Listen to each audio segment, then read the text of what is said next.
ఆదియందు వాక్యము ఉండెను, వాక్యము దేవుని వద్ద ఉండెను, వాక్యము దేవుడై ఉండెను. చూసారా? ఆదియందు దేవుడు. యోహాను సువార్త 1:1 ఆదియందు వాక్యము అనగా అర్థం ఏమిటి? ప్రారంభంలో దేవుడు, ప్రారంభంలో వాక్యము. దేవునితో మీ దినాన్ని ప్రారంభించాలి అంటే దేవునితో మాట్లాడడంలో దాన్ని ప్రార్థన అని అంటాం. ప్రార్థనతో, వాక్యముతో మీ దినాన్ని ప్రారంభిస్తే అద్భుతంగా ఉంటుంది. ప్రార్థన, వాక్యము. పక్షికి 2 రెక్కలు ఎలా తనను ఉన్నత స్థితికి నడిపిస్తాయో, లేక ఉన్నతమైన స్థానంలో ఎగిరే విధంగా చేస్తాయో, అలాగే ఎవరి జీవితంలో అయితే ప్రార్థన, వాక్యము ఈ 2 కూడా బలంగా ఉంటాయో వారు బలమైన రెక్కలు కలిగి, రెక్కలు ఉంటే ఏమవుతుంది చెప్పండి? అవి ఎగురుతాయి. పిచ్చుక లేక పావురము మేస్తూ ఉంటుంది. పావురం మేత మేస్తున్నప్పుడు ఏదైనా ప్రమాదం వచ్చిందనుకోండి, ఆ ప్రమాదం నుంచి కాపాడేది ఏంటి చెప్పండి? అట్లాంటి సడన్గా బైక్ వచ్చింది, సడన్గా మీరే పట్టుకోబోయారు, సడన్గా కారు వచ్చింది, రోడ్ల మీద పావురాలు మేత మేస్తూ ఉంటాయి. సడన్గా కారు వచ్చినా, సడన్గా బైక్ వచ్చినా, సడన్గా కుక్క వచ్చి మీద పడే ప్రయత్నం చేసినా పావురమును కాపాడేంటి చెప్పండి? ఎడి చెప్పండి? రెక్కలే కాపాడుతాయి. ఒక రెక్క బలంగా ఉండి ఒక రెక్క బలహీనంగా ఉంటే ఎగరగలదా? ఎగరలేదు.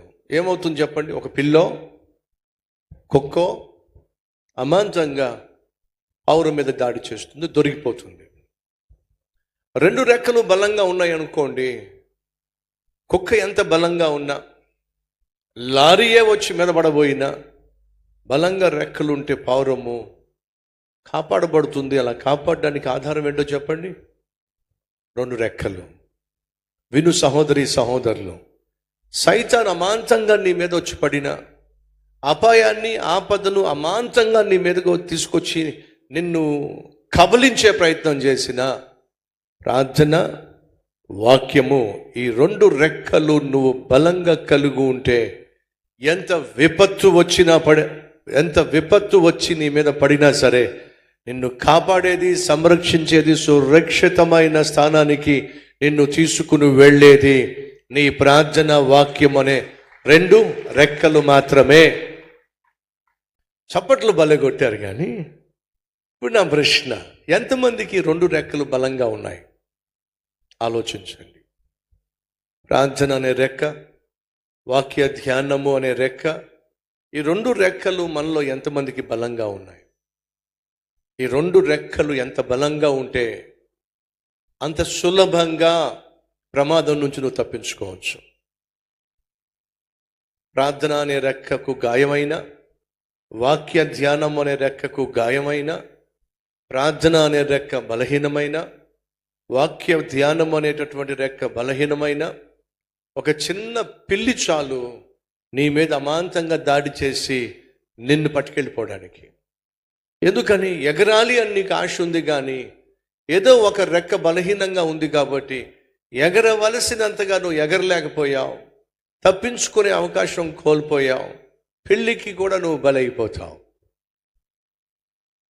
ఈరోజు చాలామంది మనలో చిన్న చిన్న సమస్యలకే లొంగిపోతున్నారు, చిన్న చిన్న శోధనలకే లొంగిపోతున్నారు. ఏదైనా కొంచెం కష్టం వచ్చినా, ఏదైనా కొంచెం సమస్య వచ్చినా భయపడిపోతున్నారు,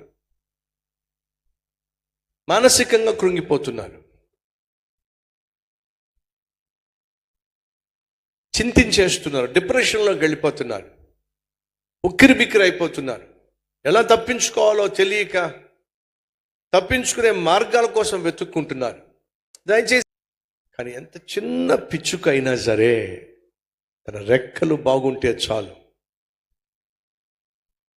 కుక్కకు దొరకదు, పిల్లికి దొరకదు, మీకు కూడా దొరకదు. ఎంత పెద్ద లారీ వచ్చి మంతంగా మీద పడే ప్రయత్నం చేసినా, తొక్కేసే ప్రయత్నం చేసినా పిచ్చుక భయపడదు. ఎందుకని? తను కలిగి ఉన్న రెక్కలు తనను కాపాడుతాయి. దేవుడు నీకు నాకు రెక్కలు ఇచ్చాడో ప్రార్థన, వాక్యము.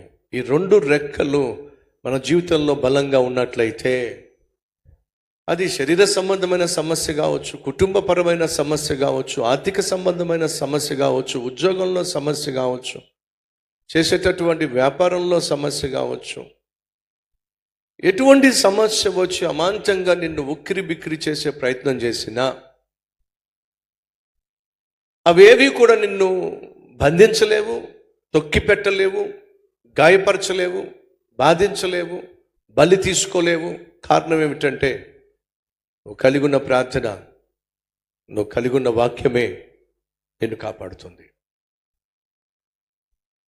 ప్రార్థనా జీవితాన్ని, వాక్యాన్ని ధ్యానించే జీవితాన్ని మనం ఎంత నిర్లక్ష్యం చేస్తే అంత బలహీనమైపోతాం.